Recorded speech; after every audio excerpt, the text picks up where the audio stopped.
Bem-vindo ao Vestibular em Cena. Aliás, bem-vindo ao penúltimo vídeo do ano.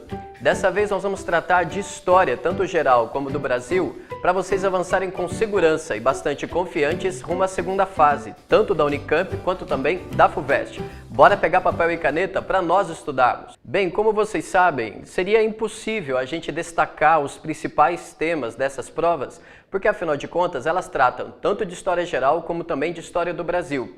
E vocês sabem que a nossa proposta sempre foi interdisciplinar, ou seja, eu diria que o Vestibular em Cena sempre prezou por aulas de humanidades. Dessa maneira, nós temos duas dicas de estudo bastante interessantes para vocês revisarem os seus estudos, tanto de História Geral quanto do Brasil, e seguirem rumo à Unicamp e à FUVEST. Saca só, a primeira dica de vocês é vocês pegarem um fato histórico e analisarem esse acontecimento à luz de permanências e rupturas. Posso dar dois exemplos para vocês. Digamos que numa conversa bastante informal, vocês estão lá assistindo à crise do Império Romano. Nós estamos ao longo do século IV e o que vocês veem é uma horda de famintos vindo lá do Oriente para poder detonar, isto é, correr as fronteiras do Império. Acontece que esses famintos, os chamados bárbaros, aqueles que não falam latim, eles estão interessados justamente no colonato, isto é, na exploração da terra. E eles trazem uma nova relação social, baseada na lealdade e fidelidade aos seus guerreiros. Nós vamos chamar essa relação social de servidão, que pouco a pouco vai assumir a importância, o protagonismo na Europa Ocidental e vai definitivamente acabar com a escravidão. Portanto, na crise do Império Romano, você tem uma ruptura decisiva em termos econômicos e sociais, a substituição da escravidão pela servidão. Por sua vez, ainda se tratando de crise do Império Romano, ao mesmo tempo que nós temos essa ruptura, a substituição da escravidão pela servidão, nós também temos uma permanência histórica fundamental, porque vocês sabem que o cristianismo toma conta do Império Romano à medida que ele avança para o Oriente. E então esse mesmo cristianismo do Império Romano é mantido na Europa Ocidental e enverniza as relações sociais e junto com o colonato e com a servidão dá origem então a um novo sistema econômico e social chamado feudalismo. Portanto, se a gente pegar esse exemplo de história geral, crise do Império Romano, você tem uma ruptura, a substituição da escravidão pela servidão. E além disso, você também tem uma permanência, o cristianismo comum a esse processo histórico. Combinado? Para a gente pensar bem rápido, então, pega o seguinte exemplo de história do Brasil. Você está assistindo à proclamação da nossa República. Ora, o que você tem de ruptura? Agora, decisivamente, você tem um Estado laico e começa a colocar em prática um sistema federalista, isto é, aquelas antigas províncias agora são chamadas de estados e ganham autonomia, tanto legislativa quanto também fiscal e jurídica. Agora, convenhamos, também existem grandes permanências, como a desigualdade social, a desigualdade econômica, o latifúndio e também uma coisa chamada coronelismo, isto é, o péssimo hábito que nós temos de ver divorciada a sociedade civil da sociedade política. Dessa maneira, então, se nós pegamos o caso da proclamação da República Brasileira, nós temos então uma ruptura, o Estado laico e o federalismo, mas ao mesmo tempo uma permanência. As relações coronelistas, as relações oligárquicas, que vão dar origem à chamada República Velha, República do Café com Leite, ou melhor dizendo, Primeira República. Tá legal? Essa é a primeira dica que nós temos. Você analisar um fato histórico a partir das suas permanências e rupturas.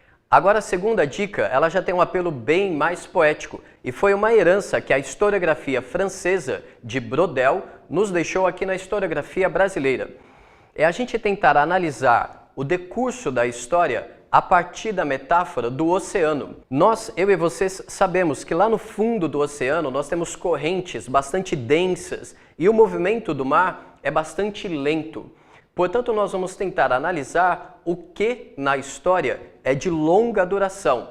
Posso dar um exemplo, a escravidão no Brasil, que começa de fato, de maneira bastante consistente, ali por volta da década de 1560, 1570, estou me referindo à escravidão africana, e permanece no Brasil até meados de 1860 e 1880. Portanto, a escravidão entre nós, além de ser uma atividade econômica de longa duração, também foi um exercício social, um exercício cultural que deixou marcas profundas em nossa sociedade.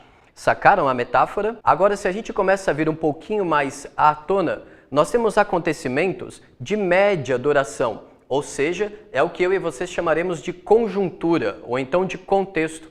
Posso dar mais um exemplo em relação à história do Brasil. A ditadura civil de Vargas, que durou 15 anos, de 30 até 45. Ou então ainda a nossa ditadura civil e militar, que vai de 64 até 85. No primeiro caso, como nós sabemos, a ditadura civil de Vargas, ela foi um efeito, um reflexo do período do entre guerras. E como nós sabemos, ela entra em crise com o fim da Segunda Guerra Mundial. Portanto, é um acontecimento de média duração que tem impactos decisivos naquela conjuntura histórica. Por sua vez, a nossa ditadura civil e militar, ela também foi um reflexo, mas dessa vez da Guerra Fria. E como nós sabemos, eu e vocês já praticamos no Enem desse ano o seguinte raciocínio.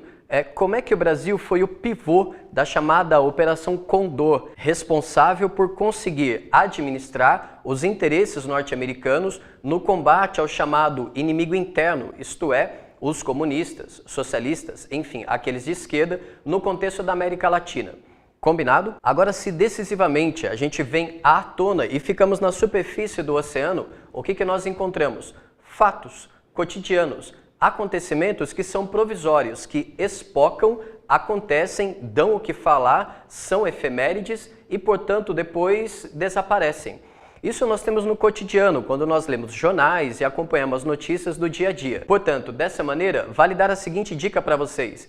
Tentem traçar numa folha de sulfite ou então numa cartolina essas diferentes perspectivas de temporalidades históricas, acontecimentos de longa duração, acontecimentos conjunturais e depois fatos cotidianos, acontecimentos sobre os quais todo mundo fala e depois todo mundo esquece, tá certo? Isso será uma chave bastante importante para você revisar tanto história geral quanto história do Brasil. Bom, para a gente seguir adiante, confiante, rumo à prova de história da Unicamp e da FUVEST nessas segundas fases, tente revisar os seus estudos de história, tanto geral quanto do Brasil, a partir dessas duas estratégias. Você vai pegar um fato e analisar as permanências e as rupturas históricas. E então, tente analisar também diferentes temporalidades históricas, acontecimentos de longa duração, média duração e aqueles acontecimentos efêmeros. São duas estratégias de historiadores bem interessantes para vocês sacarem tanto as diferenças econômicas, políticas, sociais, culturais, isto é, históricas, como também para vocês adquirirem a percepção de diferentes temporalidades históricas. Agora, decisivamente, acabamos aqui a nossa temporada de revisões e nós acompanhamos vocês nas revisões tanto das primeiras fases quanto das segundas fases dos maiores vestibulares brasileiros. Acabamos o período de revisões, mas na verdade a nossa temporada, esta primeira temporada de 2016, só acaba na próxima quarta-feira. Pois é, podem nos aguardar porque, como nós dissemos para vocês, esse é o penúltimo vídeo. Nós ainda teremos mais um vídeo bastante bacana, produzido com muito carinho, para a gente se despedir de vocês nessa próxima quarta-feira. E continuem se lembrando, mantenham a mente aberta, a espinha ereta e o coração tranquilo. Boa prova para vocês e até quarta-feira. Tchau!